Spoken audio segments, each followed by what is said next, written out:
ನಾವು ರೈಲ್ವೆ ಇಲಾಖೆ ಅಧಿಕಾರಿಗಳಿಗೆ ಒಂದು ಎಚ್ಚರಿಕೆಯನ್ನು ಕೊಡ್ತೀವಿ. ಭಾರಿ ಪ್ರಮಾಣದ ಹೋರಾಟ ಮಾಡಬೇಕಾಗತ್ತೆ.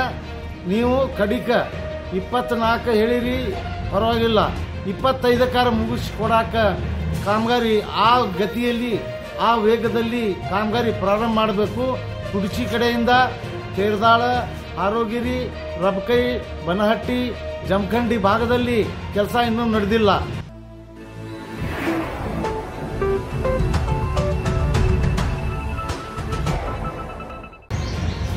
ಕಳೆದ ದಶಕದಿಂದ ಕುಡಚಿ ಬಾಗಲಕೋಟೆ ರೈಲ್ವೆ ಮಾರ್ಗಕ್ಕೆ ಸಂಬಂಧಿಸಿದಂತೆ ಬಾಗಲಕೋಟೆಯಿಂದ ಲೋಕಾಪುರವರೆಗೆ ಅಂದರೆ 41 ಕಿಲೋಮೀಟರ್ ರೈಲು ಮಾರ್ಗ ಪೂರ್ಣಗೊಂಡು ರೈಲ್ವೆ ಸೇವೆಗೆ ಕೂಡ ಸಿದ್ಧತೆ ನಡೆಸಿದೆ.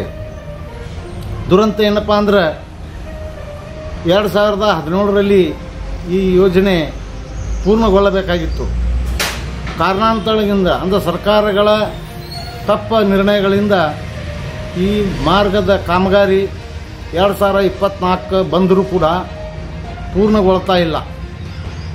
ರೈಲ್ವೆ ಇಲಾಖೆ ಮತ್ತು ರಾಜ್ಯ ಸರ್ಕಾರದ ಒಂದು ಸಮನ್ವಯ ಕೊರತೆ ಇರುವುದರಿಂದ ಈ ಯೋಜನೆ ವಿಳಂಬ ಆಗಕ್ಕೆ ಕಾರಣ ಆಗೈತಿ.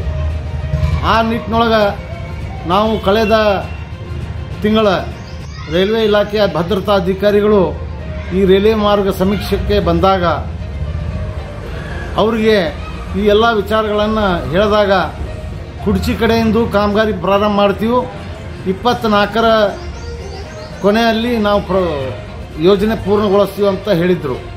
ಆದರೆ ಈಗ ಮುಂದಿನ ತಿಂಗಳ ಡಿಸೆಂಬರ್ನಲ್ಲಿ 24 ಮುಗೀತೈತಿ.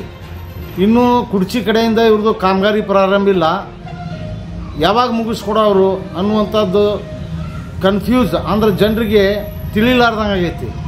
ಆ ನಿಟ್ಟಿನೊಳಗೆ ಬೆಳಗಾವದಲ್ಲಿ 9ನೇ ತಾರೀಕು ಡಿಸೆಂಬರ್ಕ್ಕೆ ಅಧಿವೇಶನ ನಡೀತೈತಿ.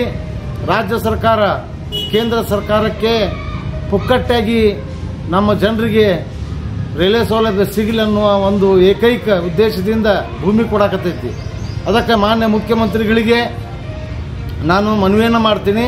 ಭೂಮಿ ಕೊಟ್ಟು ಸುಮ್ಮ ಕುಂದ್ರುವುದಲ್ಲ, ಭೂಮಿ ಕೊಟ್ಟು ಕಾಮಗಾರಿ ಯಾಕೆ ವಿಳಂಬಾತು ಅಂಥೇಳಿ ರಾಜ್ಯ ಸರ್ಕಾರ ಕೇಂದ್ರ ಸರ್ಕಾರಕ್ಕೆ ಪ್ರಶ್ನೆ ಮಾಡಬೇಕಾಗತ್ತೆ. ಅದರಂತೆ ನಾವು ರೈಲ್ವೆ ಇಲಾಖೆ ಅಧಿಕಾರಿಗಳಿಗೆ ಒಂದು ಎಚ್ಚರಿಕೆಯನ್ನು ಕೊಡ್ತೀವಿ. ಭಾರಿ ಪ್ರಮಾಣದ ಹೋರಾಟ ಮಾಡಬೇಕಾಗತ್ತೆ.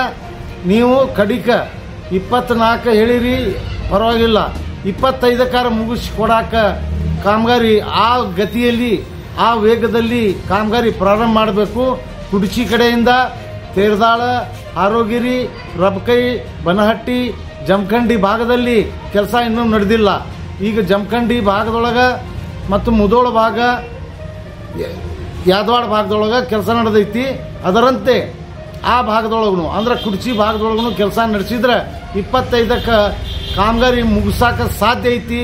ಇಲ್ಲಂದ್ರೆ ಮತ್ತು ನಾವು ಡಿಸೆಂಬರ್ ಆದ ನಂತರ ಕಾಮಗಾರಿ ಪ್ರಾರಂಭ ಆಗಿಲ್ಲ, ಮತ್ತು ಉಗ್ರ ಸ್ವರೂಪದ ಹೋರಾಟ ನಾವು ಮಾಡ್ತೀವಿ ಅಂತೇಳಿ ರೈಲ್ವೆ ಇಲಾಖೆಗೆ ಎಚ್ಚರಿಕೆಯನ್ನು ಕೊಡ್ತೀನಿ.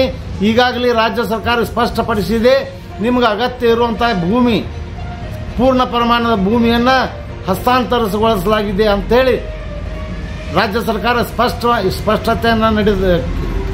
ಸ್ಪಷ್ಟತೆಯನ್ನು ಕೊಟ್ಟಿದೆ. ನಾನು ಕುತುಬುದ್ದೀನ್ ಕಾಜಿ, ಕರ್ನಾಟಕ ರಾಜ್ಯ ರೈಲ್ವೆ ಅಭಿವೃದ್ಧಿ ಹೋರಾಟ ಸಮಿತಿಯ ರಾಜ್ಯ ಅಧ್ಯಕ್ಷ.